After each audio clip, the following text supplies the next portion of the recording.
Hello, this is Michael Tracy.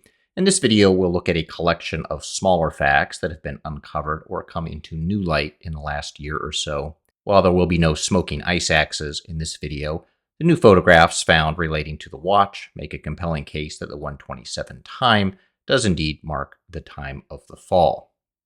So let's start with the recently released drone photo used by Tom Pollard in one of his videos, for which I claim fair use.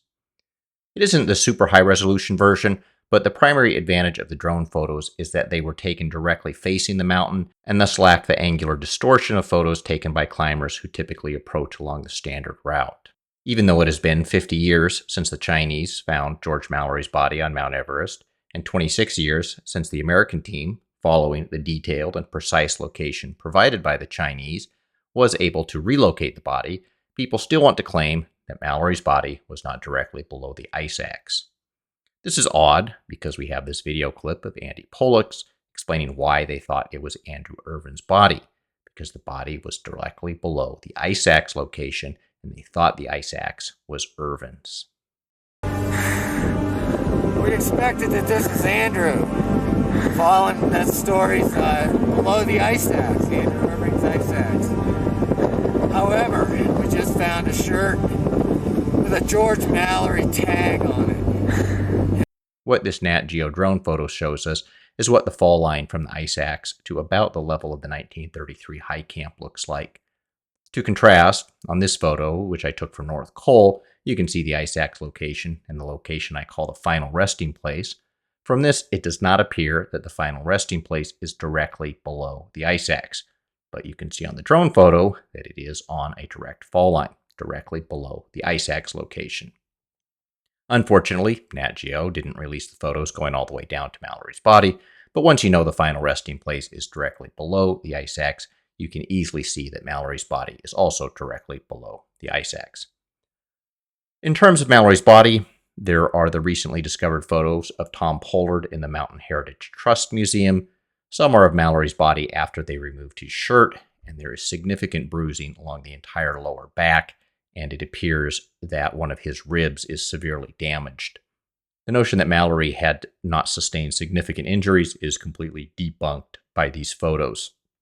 That, coupled with the analysis that the ice axe is overwhelmingly likely to have been Mallory's, as well as the known falls of Chitania and Jeppe Stoltz, it is clear that the ice axe location marks a spot George Mallory fell from.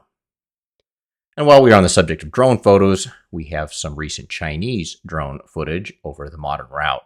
Of interest is this photo of the final pyramid. Here you can see the various colors of the rocks below the summit. The reddish rocks are visible around the citadel, and you can see the rocks just below the summit are much darker. There now seems to be a consensus that summit rocks could be used to prove a summit, and as for the 1960 Chinese expedition, the questions about their own supposed summit rocks also led to a large number of people not believing they reached the summit. You can also see in the drone photo the modern upper zigzag route to bypass the citadel that goes out to the west first, only to cut back along the dihedral. It is interesting that the common consensus is that Mallory and Irvine could easily have climbed this upper zigzag route, but questions still remain about whether they took the lower zigzag to reach the base of the third step. As with the Chinese 1960 expedition, another piece of information that is useful is to look at the oxygen and water use by various expeditions. Despite overwhelming evidence that the equipment used by the 1924 team was far superior to the task of climbing Mount Everest than modern equipment, people continue to believe that the equipment used by Mallory and Irvine was somehow primitive. First, there's the overwhelming efficiency of the bite valve oxygen system, an impossible to freeze, manually operated valve that has none of the dead space or resistance to breathing that modern mass systems have. This is not some speculative preference. The amount of dead space can be scientifically measured. The amount of breathing resistance can be scientifically measured. In addition, new information about the 1924 oxygen systems has been uncovered. It was long assumed, based on the false reporting in Detectives on Everest, that the maximum flow rate was 2.2 liters per minute. Now, that myth has been busted, and the flow rate of 3 liters is known to have been attainable, with higher flow rates also seeming to be possible. The 1924 systems also had a built-in buddy breathing nozzle. If one oxygen system failed, a hose could be attached to the second nozzle on their partner's regulator. The flow turned up and the two could then descend. Thus, the possibility of a catastrophic oxygen system failure is greatly reduced because it would require both independent systems to fail. There is also the recently uncovered correspondence from the oxygen system manufacturer stating that Odell improperly hooked up a high-pressure bypass to the regulators and thus damaged them while testing.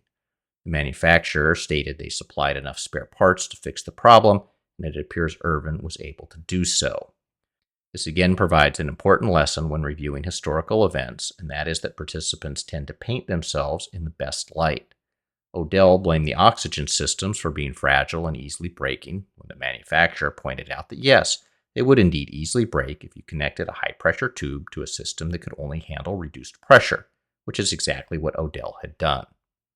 Eventually, enough spare parts were able to be scrapped together, and Irvine was able to get two working systems. This is not because the systems were fundamentally defective. It was that they were initially used improperly. Another not-so-high-tech advantage of the 1924 team over some of the expeditions we have looked at in this channel is the vacuum thermos used to hold the water. For whatever reason, some modern expeditions use plastic bottles rather than the vacuum metal thermoses used in 1924. We see this in 1996, when even John Krakauer, his water, which was mixed with lemonade, had frozen.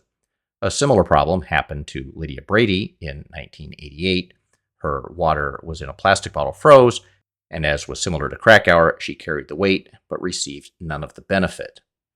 I'll take a more detailed look at Lydia Brady's climb in a future video, but also of note was that she carried a pocket-sized camera. Unfortunately, it was not a VPK or other manually operated camera. Had it been, she would have been able to photograph her summit and there would have been no questions. However, she used a battery-operated compact Olympus camera, and exactly like the operating manual told the users, it became inoperable in the cold. Thus, she carried the weight of the camera but received no benefit. Modern equipment is not always better. And we see older technology paying off again and again in my analysis. The high resolutions of the 35mm film taken on the 1996 expedition have allowed me to debunk the best-selling book Into Thin Air as a complete work of fiction. While some modern digital cameras can now match this level of detail, it is not always the case that modern is better for every application.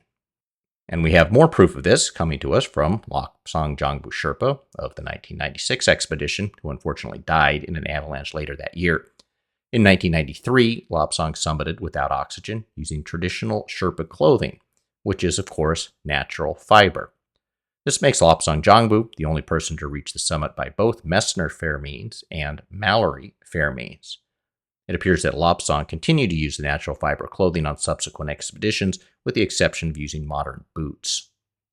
George Mallory had a pair of rubber boots on the expedition, but the box was returned to his wife with the boots never having been used.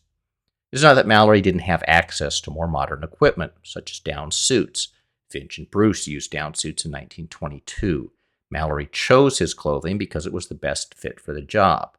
And if I had my choice of using a modern down suit but with plastic water bottles, or 1924 clothing with 1924 thermoses, given the weather conditions on June 8, 1924, the natural fiber clothing and vacuum thermoses would be far better suited than a bulky down suit. Even Rob Hall and Scott Fisher both chose to forego their down suits on May 10, 1996, with Elizabeth Hawley noting in the American Alpine Journal the comments of another expedition leader. Another leader who commented on this situation and who himself also summited on May 23rd said he could scarcely believe it when he passed Fisher and Hall's body and saw they were not wearing down-filled outer clothing, but had on lighter weight clothes. He wondered whether this indicated overconfidence in their own proven skills to get everyone up and down without serious problems or delays. If Scott Fisher and Rob Hall can reach the summit without down outer clothing and survive a night out in an actual storm, the myth of the 1924 clothing and equipment being inadequate can be pushed down into the crevasse of history. While truly modern boots, crampons, and Russian oxygen bottles provide significant improvements over what was available in 1924, Tenzing and Hillary had none of this, and even the Americans Hornbein and Unsold removed their crampons on the upper mountain, so it is clear that crampons are not required to reach the summit. Mallory and Irvine, of course, had crampons, but they chose not to use them above North Col. We also have the release on YouTube of The Wildest Dream, the movie. While not exactly new evidence, it is useful for people who still think that Mallory and Irvine may have climbed the second step to take a look at that film. Conrad Anker does not free climb the second step on his first try. He falls. He has numerous pieces of protection wedged into the mountain, with Leo Holding belaying him from far, far below, a location that Mallory and Irvine, who would not remotely have had enough rope to do. In addition, Mallory and Irvine had no pitons, no cams, no protection of any type other than ice axe belay. It took Anker and Holding approximately 1 hour to scale the step from bottom to top. So if you think Mallory could scramble up the step without any type of protection and not fall, and yet Anker did fall, your theory should have some explanation other than just plain dumb luck. Turning to some new evidence, we have a photo of the entire expedition with this cutout showing Mallory, Irvine, and Odell. We can see Mallory is wearing his watch on his left hand with the face inwards. It is clear that Mallory wore his watch on his left wrist in 1924. We then have a photo located in the Royal Geographical Society archives, so I can't display it here, but it shows Mallory and Irvine taking a break on the way to Advanced Base Camp. In that photo, Mallory is putting on gloves, and you can see there is no watch on his left wrist. From this, Mallory would not wear his watch on his wrist when he was wearing gloves. We saw this with Edmund Hillary carrying his watch in his pocket to the summit when he typically wore it on his wrist. And we also have the same with Lydia Brady in 1988 because she took her watch out of her pocket and accidentally dropped it. Thus, we have strong historical precedent that climbers would put their watch in their pocket. And we have a photo of Mallory clearly not wearing his watch when he was putting on gloves. When the watch was found, it was pressed into place, and once the rust was removed from the face, the watch started ticking. From this, the time of their fall, and essentially the death of Mallory, can be placed at 1:27. Most likely 1:27 a.m., the morning of June 9th. This was long viewed as sort of a long shot and a big if true type of item. However, the notion that Mallory was wearing his watch on his wrist facing inwards and that it somehow lost its crystal, and then Mallory somehow noticed this before either of the hands were damaged, and then he decided to put the watch with no crystal into his pocket, which would then severely damage the hand, only to have the hands not suffer any damage. This is all simply too much to believe. As a note, when the watch was found, it had both hands intact, with the minute hand falling off shortly after it was recovered. Most likely explanation for the watch lacking significant damage to the face or the hands is that Mallory was not wearing his watch on his wrist when he was wearing the gloves. For the climb, the watch was in his pocket the entire time because the multiple layers of gloves and outer clothing would make it too difficult to use the watch on his wrist. As such, much like Edmund Hillary, he kept the watch in his pocket. On the more than 1,000 feet fall down the face of the mountain, at some point, the crystal popped off and the watch was pressed into place, still wound at 1:27. As 1:27 that afternoon would be extremely unlikely because there would have had oxygen, water, and it was well prior to the so-called storm that occurred between 2 p.m. and 4 p.m., the far more likely explanation is that it was 1:27 a.m. the next morning when they fell descending at night, out of oxygen, no water, and were extremely exhausted. This type of slow descent is common and matches almost exactly with Dave Hahn's descent in 1994, though Dave Hahn was rescued the next morning. Similarly, Rob Hall, Scott Fisher, and Doug Hansen all descended extremely slow from the summit or slightly below the summit in Doug Hansen's case. Doug Hansen most likely fell from the location at which his ice axe was later found shortly above South Summit. This leaves us with the theory that explains all the facts. Mallory and Irvine headed out from high camp using oxygen with a plan to climb one of their two predetermined routes, as Mallory clearly mentions two distinct routes in his final note to John Knoll. They were then seated at 1250 at the top of one of their predetermined routes to cross above the head of the Great Couloir. From there, using the same ascent rate as Hillary and Norgay had at that altitude, they reached the summit late, sometime after 4 p.m. We have photos of the mountain at that time, and there was no storm. By sunset, the sky was clear, and there was no wind. As with Dave Hahn in 1994, who summited late, they descended rather slowly, being out of oxygen, out of water at night and being exhausted, they fell at approximately 1:27 a.m. from the ice axe location. Another piece that is worth looking at is the find of Irvine's boot with the foot still in it, and while that issue has been discussed at length, here I will look at some of the stills from the film Everest North Wall, which documents the American 1982 partial ascent. They only got to about 27,500 feet. That was the same year as Bonington's expedition, in which Boardman and Tasker perished. Both those expeditions were on the north side, but Bonington was on the approach route up through Advanced Space Camp, while Whitaker's Americans were attempting the north face direct. Dick Bass and Marty Hoey were on that expedition, as they had climbed together previously. Unfortunately, Marty Hoey fell to her death while climbing in the couloir. You can see from their camp locations that their route zigzagged across what would have been Irvine's fall line if he had fell all the way down in 1924. And really, none of that area above their Camp 2 at 20,300 is flat. They essentially put Camp 2 at the run out of any possible avalanches, so anything above that is still on the run out down the mountain. Of note are the photos of the area around the lower camps, which would be close to Irvine's fall line down the glacier. From these, you can see that the rampant speculation about fall lines and glacier flows was nothing but charlatans peddling yak dung. The area is very steep, which does not really show on Google Earth. There are also numerous crevasses, and it is not clear where a body would come to rest.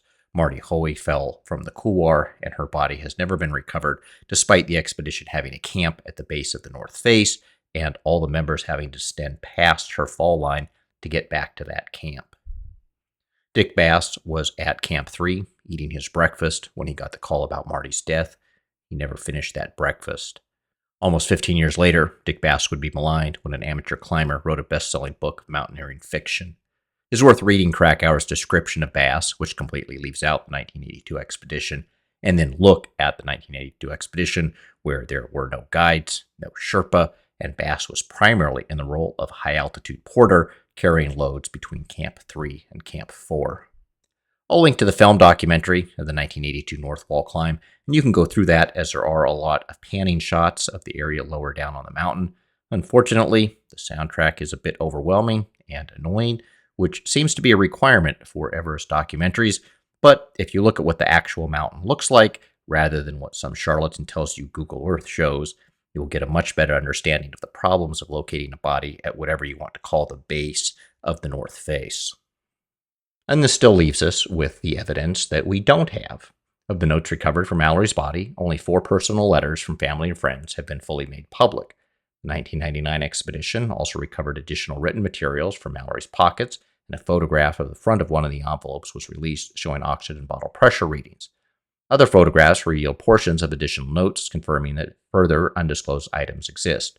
The 1999 team has never disclosed the contents of those notes, has not stated their current location, and has refused to turn them over to the Royal Geographical Society or any other archive. The exact whereabouts of those notes remains an Everest mystery.